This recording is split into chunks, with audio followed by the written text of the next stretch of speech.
Magandang hapon sa inyo! Ako po ay si Mimi Guapa. At sa hapong ito ay magdadala na naman ng isang pagbabasa ng tulang aking isinulat. Ito'y paminsan-minsan kong gawain bilang isang talento o hilig na aking ginagawa sa mga sitwasyong o panahong wala akong masyadong gawain o may mga panahong para hindi ako maantok ay ako'y nagsusulat. Kaya sa hapong ito, nais kong ibahagi sa inyo ang aking naisulat habang nagkakaroon kami ng programa na para sa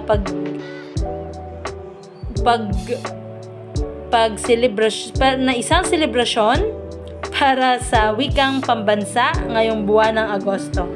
Pasensya na po at medyo hindi maganda ang aking pag-Filipino kasi hindi naman tayo bihasa doon, ngunit gumagawa ng mga bagay-bagay para maging isang magaling na Pilipino na kung saan naglilinang o lumilinang ng aking sariling wika.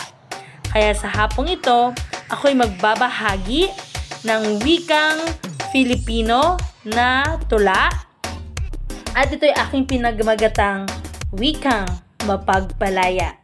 Bilang isang inspirasyon ng ating tema ngayong buwan na ito na wikang Filipino, wikang mapagpalaya. Kaya ang aking isinulat ay parang katulad din nun, ngunit medyo may pagkakaiba din naman.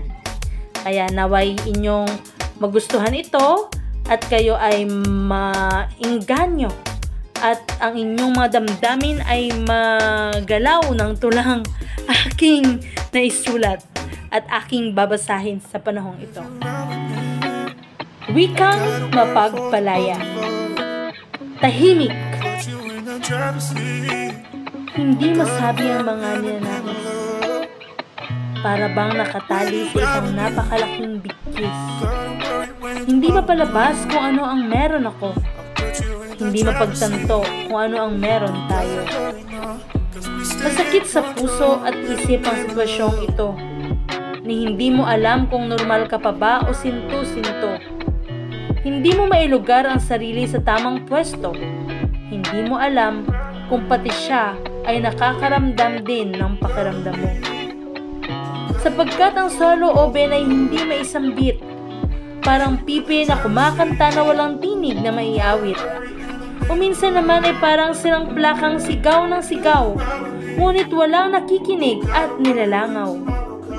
Sa pagkakataong makabawi sa damdaming may bagyong hagupit, sana huwag kang mawala ng tiwala kahit nilalait. Dukha man sa tingin ng iba, ikaw ay magiging malaya. Huwag ikahiya ang paggamit ng sariling wika. May lalabas mo rin ang lahat na iyong nais sabihin, sapagkat ganyan ang kagandahan ng wika natin. Hindi ka ikukubli, hindi ka patatahimikin. Hihimukin kang magbahagi ng lahat mong kargadong damdamin. Kaya't isigaw at iwagayway. Wikang Filipino ay wikang mapagpalayang puno ng saysay. Mahalin ang wikang sariling atin. Ito ay linangin at ating tangkilikin.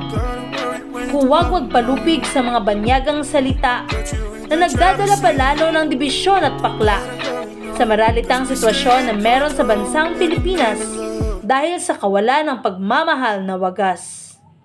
Bilang Pilipino ng henerasyong ito, pagtibayin natin ang wikang meron tayo. Nang sa gayoy ang mga saloobin ay masambit na at maranasan ang kahalagahan ng wikang mapagpalaya. Isinulat at ipinresinta ni Mimi Guapa.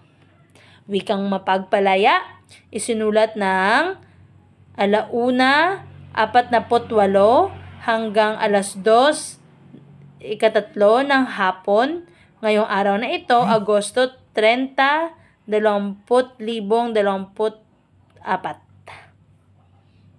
So, maraming salamat po Yan na, nag-sew na ako. Pasensya po dahil sa mga dati kong ginagawang mga pagbabasa ng tula, gumagamit ako ng salitang Ingles.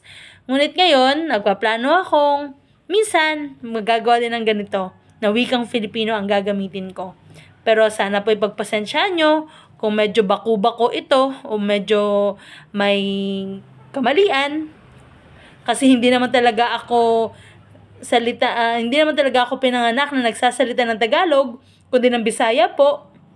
At sana ay ating malagyan ng kahalagahan ang ating wika at mahalin natin ito, hindi lamang sa ginawa ko ngayong hapong ito, dahil alam ko naman talaga ang mga Pilipino, mahal natin ang wika natin. Yun nga lang, minsan mas napapadala sa uso, hindi natin napapahalagahan ng husto ang ating sariling wika. Ngunit, alam ko dahil na tayo ay mga Filipino o tayo mga Pilipino, talagang nandyan na yan sa loob natin na mahalin ang sariling atin.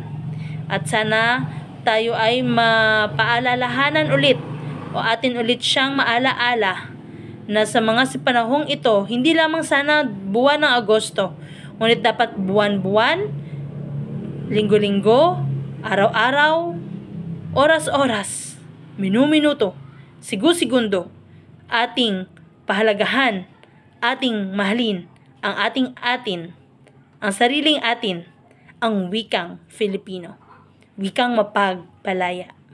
Maraming salamat po sa pakikinig at sa pagbahagi ng mensaheng ito sa pamamagitan ng pag-iwan ng ganitong simbolo sa aking iginawang video. 'Di ba Filipino video? Okay, ganun po. At salamat! Ulitin!